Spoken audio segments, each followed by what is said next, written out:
Bersama saya, Hari Insani Putra, dalam program acara Banaran Mistis. Dalam tayangan kali ini diceritakan tentang pengalaman seseorang ketika ia mengalami kesurupan, lantas disembuhkan seorang perempuan tua yang belakangan baru diketahui. Ternyata perempuan tua tersebut sudah meninggal dunia jauh hari. Kisah mistis ini dikirimkan oleh Nikmah dari Banjarmasin. Kejadian itu ketika aku sedang berangkat ke Jelapat, Tamban untuk menghadiri undangan bernyanyi. Untuk menuju ke sana, aku harus menaiki feri dari Banjarmasin ke Tamban. Nah, di dalam perjalanan tersebut, sebenarnya aku sudah merasakan pusing dan ada perasaan tidak nyaman selama perjalanan. Saat tiba di dermaga Tamban, kejadiannya itu sore hari. Duduk sebentar, lantas melanjutkan perjalanan mengendarai sepeda motor. Namun anehnya, tanpa sengaja, aku melihat ada yang mengikuti dari belakang.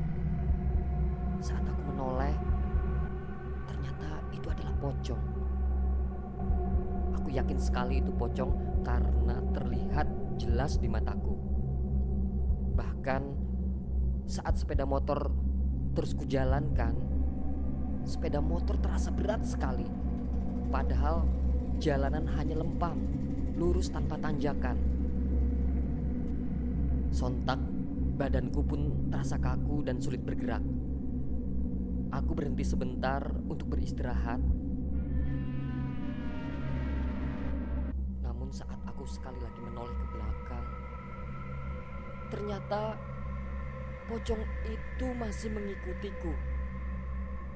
Sontak aku langsung kembali menaiki sepeda motor dan segera menuju tempat undangan. Sepanjang jalan aku merasakan gemetar yang luar biasa. Jarak dari rumah menuju ke rumah yang lainnya begitu lengang, sepi, dan juga banyak hutan-hutan. Aku sudah tidak sabar lagi untuk segera sampai ke alamat yang dituju. Namun semakin aku melajukan sepeda motor semakin terasa berat. Dan aku merasakan pocong itu seperti mengikutiku di belakang. Pocong itu sudah seperti duduk di belakangku. Namun saat itu aku tidak berani menoleh. Aku memaksakan diri untuk melawan rasa takut, memasuki dari satu perkampungan ke perkampungan lain dan mencari alamat yang kutuju. Tak lama kemudian aku melihat sebuah tempat seperti yang disebutkan oleh panitia kepadaku. Ya, tempat itu adalah lapangan yang luas dan di sampingnya terdapat puskesmas. Nah, pengalaman mengerikan ini terjadi ketika aku harus menginap di puskesmas ini. Aku bahkan tidak menyangka bakal disuruh beristirahat di tempat itu. Kupikir aku akan diinapkan di rumah warga atau tempat yang lebih layak. Puskesmas ini adalah puskesmas kosong, sudah lama tidak dioperasikan. Aku semakin merasa tidak nyaman ketika mengetahui bahwa aku bakal beristirahat dan menginap di puskesmas tersebut.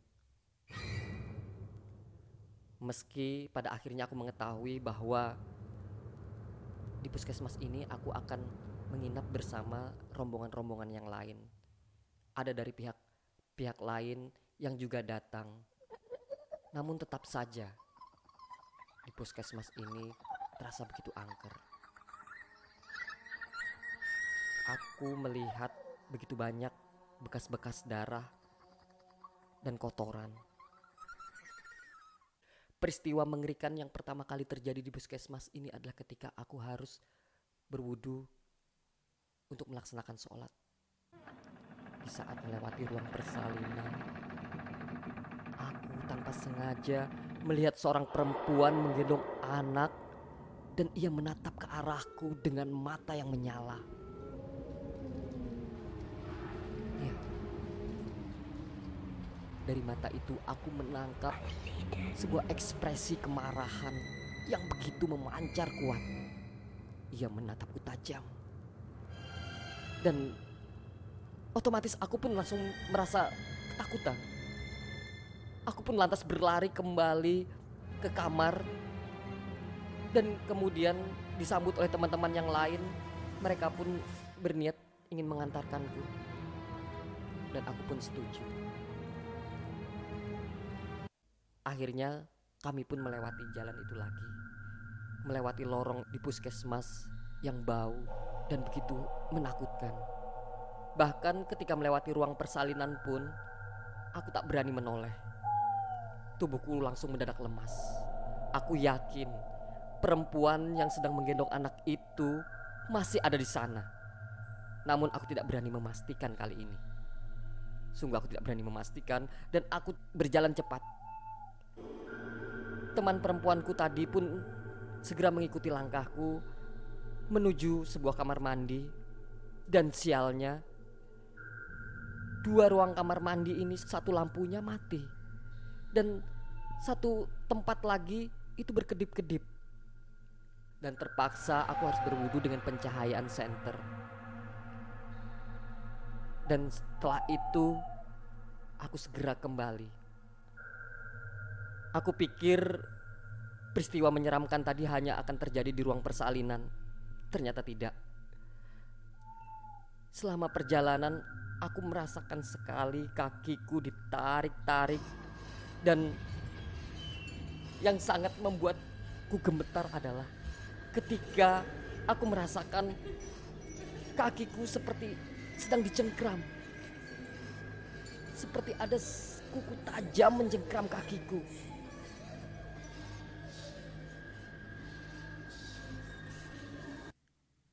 Tubuhku terasa lemas, sangat lemas sekali. Bahkan aku pun tak sanggup untuk berteriak.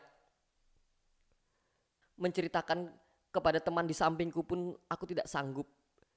Kecuali mengajaknya untuk segera meninggalkan tempat itu.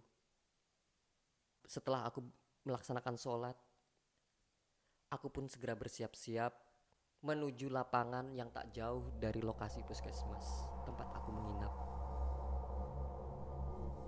Selesai bermake up, aku berangkat ke sana. Dari atas panggung,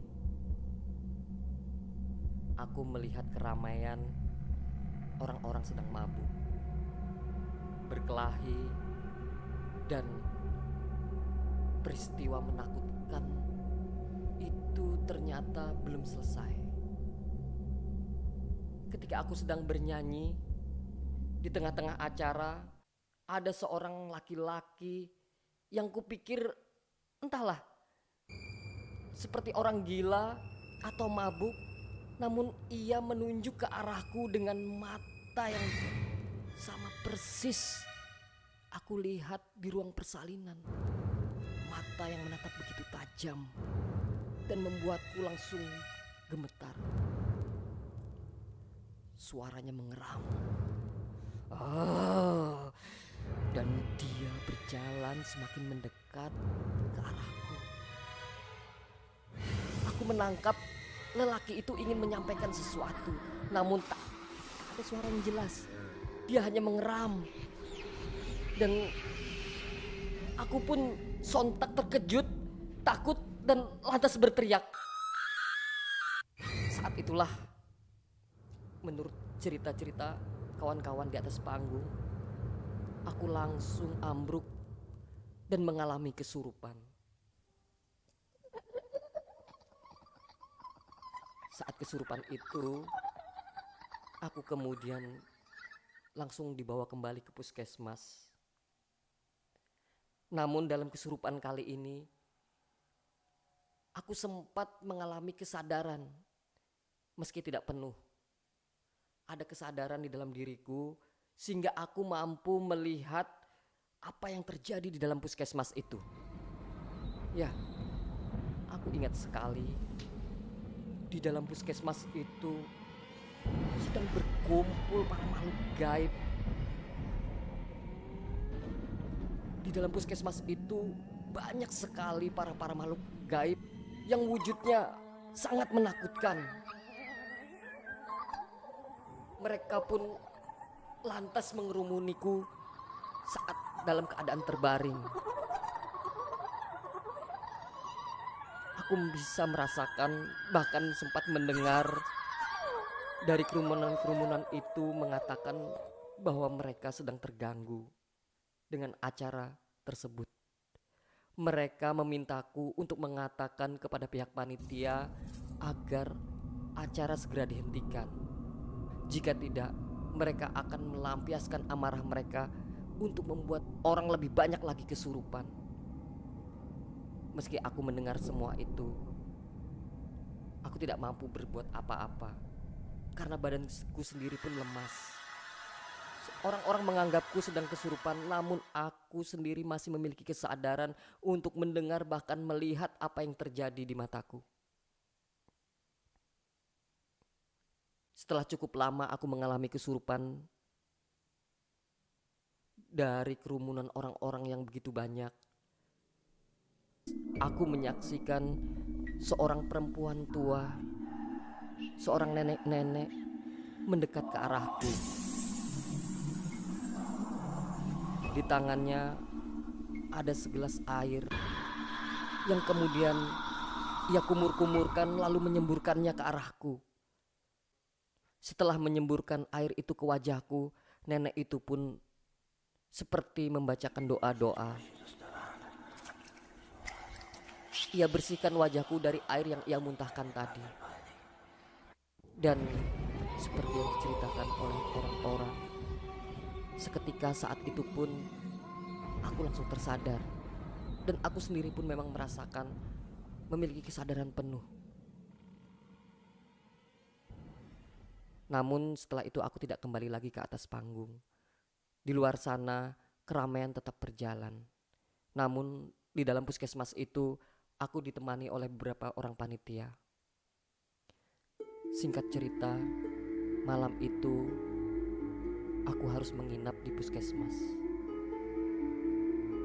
Selama bermalam di sana, aku mendengar raungan-raungan, bahkan tangisan-tangisan anak kecil, bahkan suara telapak kaki yang berjalan. Semua suara itu menghantuiku sepanjang malam. Sampai akhirnya besok hari aku sempat bertanya kepada warga sekitar, menanyakan tentang seorang nenek yang menyembuhkanku dari kesurupan. Warga sekitar pun bercerita bahwa memang di puskesmas tersebut sering terjadi kejadian-kejadian mistis. Sebab itulah kenapa mereka melaksanakan di lokasi tersebut, berharap makhluk-makhluk gaib tersebut menyingkir karena ada keramaian.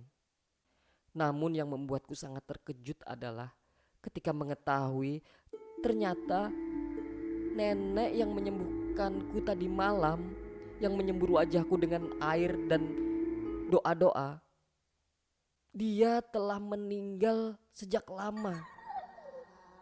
Ya, warga sekitar pun mengakui bahwa nenek itu memang adalah warga di kampung mereka. Dan nenek itu memang berprofesi menyembuhkan orang-orang seperti seorang tabib. Namun dia sudah meninggal sejak lama. Bulu kuduku langsung merinding ketika mengetahui bahwa ternyata nenek itu telah meninggal sekian lama.